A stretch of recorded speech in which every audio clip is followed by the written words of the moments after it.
Whenever you say lower semi-finals, I think of like the lower bracket. That's no, that's It's lower the- bracket the semifinals. lower Okay, half of the lower bracket. half. Okay. God damn it. All right. Okay, we have What would you prefer I say? Huh? What would you prefer? What's huh? Hmm? the second semi. Second semifinals? The We hold a poll in the semi-finals? chat. What do you want? But I want you. Whatever makes you happy, right? God damn it. Go for it. He's not Russian. Will that make you happy, lad? If I introduce our first player in the top right, it's a Polish Protoss. He is the current reigning champ of the Sparkling Tuna Cup. He is playing for Genesis Gaming. He is not Russian. He is also making light. Kind of tripped out. It is ArT.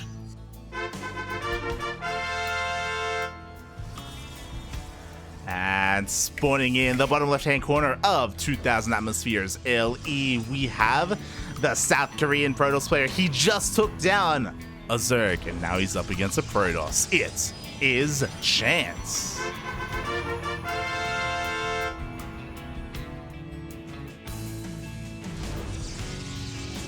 Chance, we must say, are currently teamless. Unbelievable. I bet Light is checking Wikipedia because he wants to correct me. Nah. Nah, I don't need to look at Wikipedia to know when you're wrong, Chase. So. No, I you're gotta correct. check Wikipedia to make sure that's right. Double gateway. Yeah, you are correct. I think what I was about to quickly add on is that ArT is now looking to avenge his fallen comrade, as he's another Genesis Gaming player. Indeed. Yeah, would you rather team kill or would you rather avenge your teammate? I know which player would prefer. I know 3-point would have preferred a team kill, but in this stage, yes, harassing this little probe. Can I have a bit of a look? And what do you expect to see from these gateways, like? Yeah, I mean, something that's interesting is that like neither of these players are interesting, and they Wow. they didn't throw down a low ground wall like we have seen some adventurous players try and take advantage of, and they've opened up pretty safe with that double gateway on top of the ramp. And we do see a little bit of difference, but no hyper aggression. No one has decided to open up with adepts. Yeah, that's right. This is where I shine light. This is the part of the game that I peak in PvP casting. Oh. We see two Stalkers, very versatile. Fast unit can shoot up, shoot down, shoot all around. For ArT, meanwhile, Chance is going for a Sentry. Sentry is, they're a bit more defensive. They got that force field ability. They also have the ability to scout using hallucination. But a Chance is actually moving out on the map here. I guess that's because he sees his Stalkers back at home because of that pylon. Yeah. I expect to see both players expand here. That's important to note, is that both players were able to confirm their openers, as in that there weren't any adepts coming across the map, that we did have some Stalkers. ArT was even able to see that initial sentry, so he's aware that, hey, I'm safe to expand and take a base because my opponent is focusing a little bit more on scouting, less so on aggression. Yeah, that's right. We have both players have a probe going across the map. Looks like Chance wants to confirm the natural expansion here with that ArT, but meanwhile, it looks like ArT is doing something a little bit more cheekier. Oh yeah, pylon is thrown down across the map. The other probe for ArT is still hanging around, and we should be seeing up. Don't see anything yet, as the Twilight Council was scouted by Chance. Yeah, and you kind of have to keep in mind here, not only did Chance scout the Twilight Council, he only saw, I guess, 3 pylons. When you play a mirror matchup, you do a lot of comparing to yourself. I'm not sure if Chance would have actually picked up that there's a pylon across the map with the gateway that ArT's warping in, because we look at Chance's main with this hallucination scout, and we also only see 3 pylons, don't we? Like, But mate, the scouting is on point. Chance took note of it. He was aware that, hey, a pylon is missing. It's got to be somewhere, and he doesn't just find a pylon. He also finds the proxy gate. yeah, that's right. This is big, and this is also choreographed what ArT wants to end up doing. He's actually chrono boosting at that blink. He wants to be a bit aggressive faster, and actually Chance going for hallucination here with the Stalker. He tanks some shots with the halux. Let's go. It's actually really cute. I really like this from Chance. It looks like the problem is ArT's blink is about to be finished. Chance will want to back off here. And he's got one shield barrier at home. He's sending two adepts across the map. Like, what is going to transpire here? Yeah, I mean, he's going to try and slip into that main base to deal that economic damage. Meanwhile, ArT has given up on the gateway. He's going in towards the natural, but we see a recall just in time. He's even recalled the hallucinated stalker. It takes more shots. He gets focused down. And Chance, very well played by Chance. Manages to hold. Not only that, he's got two adepts across the map. He does have two adepts. He will be able to maybe delay. He does delay the third base if ArT wanted to go for it, and he gets into the main. Yeah, really good block here with the Stalkers with the blink, but this is annoying. You never want to be trading, combat units for your harvesters. And Chance, meanwhile, while he's seeing all these Stalkers back home, he's going into Immortals, and he's also going to be going into a Forge. Oh, he is. Yeah, +1 is going to be on the horizon for Chance, but ArT is one step ahead when it comes to that Forge timing, so he will have those upgrades. He's focusing a lot more on just essentially pure blink Stalker. Yeah, we're going to see this weird dynamic, right, where we have a mainly gateway-focused army for ArT, but Chance has already started on those Immortals. Yeah, this is kind of, you see, when you normally see a mass gateway kind of army versus a more tech-based army, there's normally the gateway-based army, because they're not investing in the tech, you'll see them have a small window where they have more units. But the problem is, like, Immortals are very strong tech choice against Stalkers in this case. And as this game's going to go on, I think we're going to see Chance more and more take the lead. Yeah, I feel like that as well. I mean, obviously, as you said, there is going to be that window, and ArT, he wanted to be aggressive earlier. I'm sure he wants to be the aggressor whenever he can, but that window is closing a little bit, and he's going to have to try to catch up in other ways. His own robotics facility just finishes up, and I'm curious if he will try to tech up into a bay, or if he sticks with this, and as we can see, he's actually working towards charge. Yeah, that's right. We actually see Chance is going to be moving out here, which is a little bit risky considering he knows his opponent has that blink tech already. But, as far as he knows, he's getting his own Robo Bay as well back at home. And I think we have some extra gateways being added on for ArT here. And Chance has to be careful. He's got a decent army here, but, you can never be, aggressive blink. Yeah, he takes down the shield battery immediately. There will not be an overcharge, and with the power of these two Immortals, ArT has to give this up. This third base is being chunked down. Can he hold on to it? Yeah, it's quite good. Looks like Chance is actually going to take out this third base. A couple of adepts did move into the natural to kind of distract and pull some Stalkers back, but now it looks like Chance has lost his Immortals, but he's happy to trade out here because he's up a base. This was a great anti-timing. +1 just finished up for ArT, but it's a little bit too late. And Chance, I think he has the numbers. I think he can just keep on going. Oh, he blinks forward.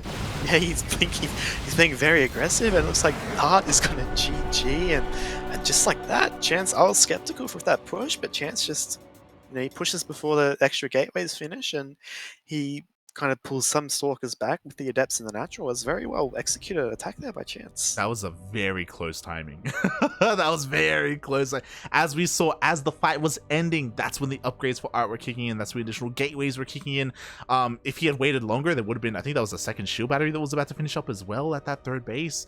In general, that was so close, but Chance, he hit it, and he was able to take advantage of that 2 Immortal lead. Oh. That's right, very tight timing, very well played there. And we saw ArT, even though he was going for he wasn't going for Immortals, the tech base, or like Archons in that case. He was investing into charge. He was in the middle of transitioning a bit. He had his upgrades, as he said, anti-timing, and it looks like Chance just was decisive in that moment and took the game. Very good force fields too. So yeah, well played to Chance. And meanwhile, we need to point out, Mr. Stillmold in chat on a 39-month streak, subscribing to the Cranky Ducklings. Oh, thank you, sir. Thank you, random citizen. Thank you so much, Steelmold. 39 months. Steelmold, he's one of the OGs. He is one of the longest subscribers in our channel. I think maybe the oldest. I know Soko was pretty close with that as well, but thank you, Steelmold. Thank you. Yeah, that's fine. I'd say Stillmold's the oldest, man. He's got the puppet. He's losing his mind. But thank you, Stillmold, especially tier 2 as well. Speaking of 2s, we're going to hop into game number 2 here. Spawning in the bottom left position, the reigning champion, the Polish Protoss, not from Russia. It is ArT, Genesis game.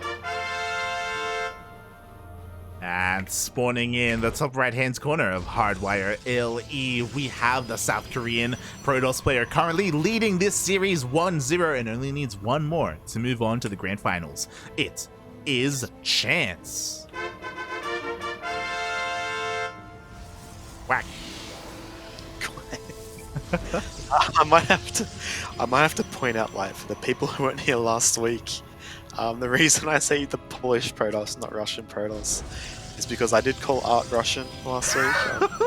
It's not related at all to current events that have transpired. I just probably, Chase, just bail on it, mate. What are you doing? What are you? Now is not the time to be talking about Russia. Okay, Hey, okay. I'm covering myself. Oh god. Speaking of covering, both players covering part of their base with gateways. How's that for a transition? Oh, there we go. They are covering themselves nicely with those beautiful gateways. They do scout each other with those probes, and yeah, we'll see how this turns out. What I will say is that even though Chance was able to take the first game, ArT is still an amazing player. He is, as you said, the reigning champion. Ooh, so I wouldn't be surprised if this does go all the way to game 3. It's got a nice ring to it, doesn't it? Like, reigning champion. Yeah. I've never experienced that. But, that's okay. Second pylon going. It's never too late, Chase. It's never too late. It's never too late. It is too late. Like, it's time to grow up and get a job. That's what I did. Oh my god. But something curious. There are 2 cleaning bobs on this map, but keep in mind, there's nothing to clean. Wait, Protoss is one of the dirtiest races out there. What are you talking about? What do you mean? Yeah, now that you mention it, true. Actually, and ArT's gonna see this low ground pylon. Both players going for a low ground pylon. This time we have two stalkers again from ArT and a stalker sentry like last game for Chance. That we do, so it's pretty reminiscent of game number 1. No one diverging, no one throwing down any proxies yet. Of course, as a reminder, ArT did attempt to proxy gate in the previous game, but he was scouted, so we'll see if he tries that again or if he tries something a little bit more standard. Yeah, and I think it looks pretty standard. Like, but we do have this probe on that map for Chance, and ArT's just going to be poking around, just kind of vibing, seeing what's going on. We have a second sentry. Wait, no. Oh yeah, it is a second sentry from Chance.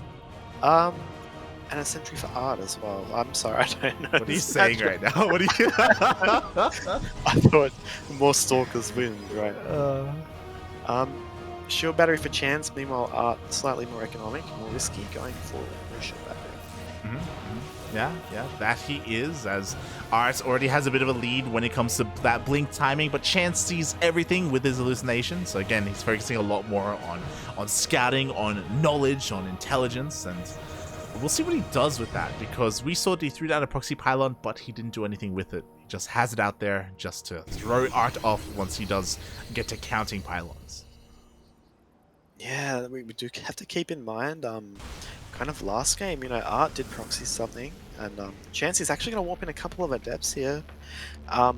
It looks like in this case, Chance is going to be the more kind of reactive player. He's got the later Twilight and his Robo coming down. Robo I'd say very versatile kind of tech tree. You've got detection, you've got blink in the form of Warp Prism.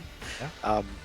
But I think that ArT, as we touched on before, there's no Warp Prism. He wants to be the aggressor in this case, the faster blink. That he does. Meanwhile, those adepts are just sharking outside the bases of ArT, waiting for the opportunity to just shade in, and they will, but they do get scouted by this scouting stalker, so ArT should be ready for this, and yeah, there we go. He even walls off at top of the ramp. Yeah, there we go. Good wall off, good move there by ArT. Yeah, these adepts going to get pushed back. This stalker might bite off a little bit more than it can chew. No, it's going to be fine. We have a Robo coming down for ArT as well, and it's looking pretty standard. Like, it's looking pretty poggers so far. Couldn't have put it better myself, Chase. Hey, thanks for that. I appreciate it. well. As ArT is moving out with all of his stalkers. As you were saying, I don't think he's going to find too much damage here. I mean, if he does have high ground vision, maybe he can blink into the main base, but at the moment he does not.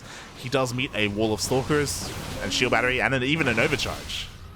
Oh, yeah, and I think that, yeah, if he managed to target that same stalker again, he would have been able to two-shot it, and actually a few stalkers getting caught here from ArT, being a bit careless, and good pick up there from Chance, and his Adepts coming into the natural again, but there are stalkers in position. Yeah, so despite the fact that ArT was being the aggressor, he actually comes out behind in that trade. Meanwhile, Chance, he wants that sentry, doesn't get it in the end. He was one shot away from getting it, but at least ArT, despite backing off, he will be able to get a little bit of a faster third, but he will be behind in the immortal count once again. Yeah, and you see, Chance managed to scout ArT's base is kind of half finished. So while he's doing a bit of a bit aggressive, just like last game, but he's actually going for a more economic cut with a lot behind it. And we see here he's getting his upgrades again, charge and his +1 attack, similar to the game before. It looks like Chance is going to again go for a move out with 2 immortals. Yeah, let's go. Chance is pushing out across the map. He wants to try and take out this third base just like he did in game 1. But this time ArT is in position. This time ArT will have 1 immortal, as it's still a couple of seconds off, but it will finish up. That's right, a second shield battery being thrown down here by ArT, and this third base, so it's not the most exposed, but it's also not, the easiest to hold, and he does have a couple sentries, but they don't have the highest amount of energy light.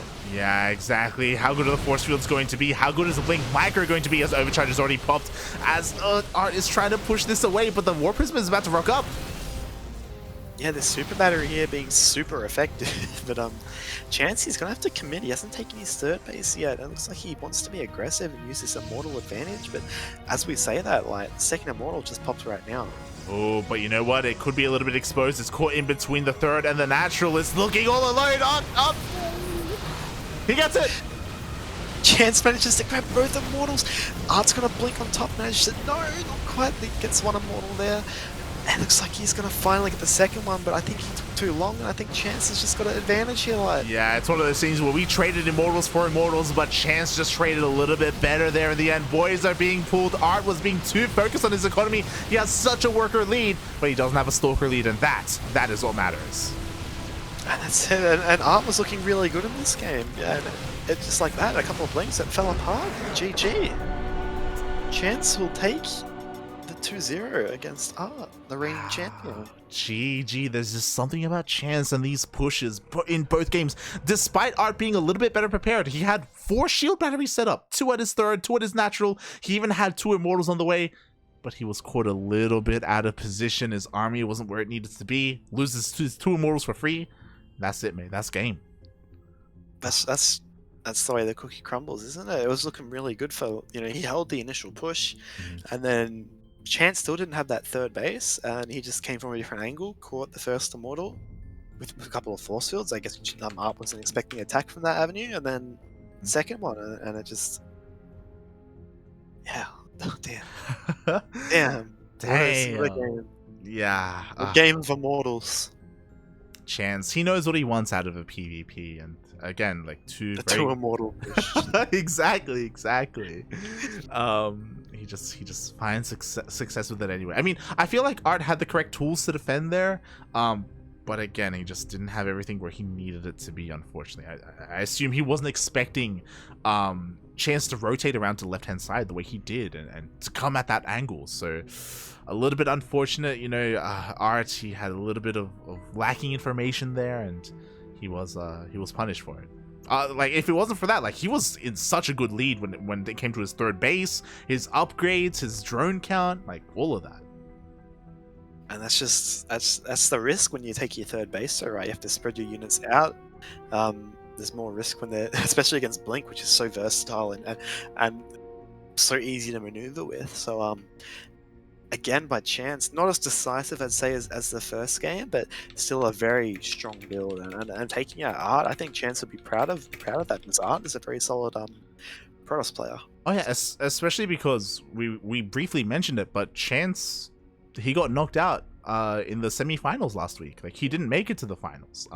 He was knocked out by a European Protoss. So at least this week we get to see the progress of our player. We get to see him maybe refine his builds a little bit more and really show off that, hey, you know, like, I am close in skill with all these players. I can make it to the finals. I do have it in me to make it this far.